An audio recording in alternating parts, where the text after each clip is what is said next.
మన రాష్ట్ర పునర్నిర్మాణం కోసం ముఖ్యమంత్రి గారు నిరంతరం శ్రమిస్తున్నారు. మన రాష్ట్రంలో లభ్యమవుతున్న మౌలిక సదుపాయాల అవసరాలను బేరీజు వేసి కొత్త ఆర్థిక వృద్ధి అంశాలను గుర్తించి కొత్త విధి విధానాలతో రాష్ట్ర పురోగమనానికి కావాల్సిన విధానాన్ని సంస్కరణలను తీసుకువచ్చారు.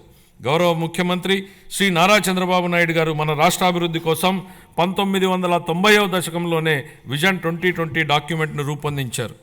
అప్పటి ప్రతిపక్షాలు ఆ ఆలోచనని విమర్శించాయి. కానీ నేటి హైదరాబాద్ను చూసినట్లయితే వారి విజన్ సాకారమైంది. ఇదే ఆయన దార్శనికతకు సామర్థ్యానికి నిదర్శనం.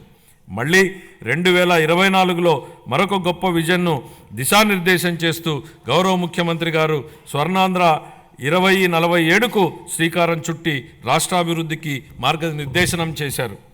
15% పైగా రాష్ట్ర స్థూల దేశీయ ఉత్పత్తి వృద్ధి రేటును స్థిరంగా సాధించడం, తలసరి ఆదాయాన్ని పెంచడం, పేదరికాన్ని రూపుమాపడం ద్వారా అభివృద్ధి ఫలాలను అత్యంత అణగారిన వర్గాలకు అందించడమే దీని లక్ష్యం.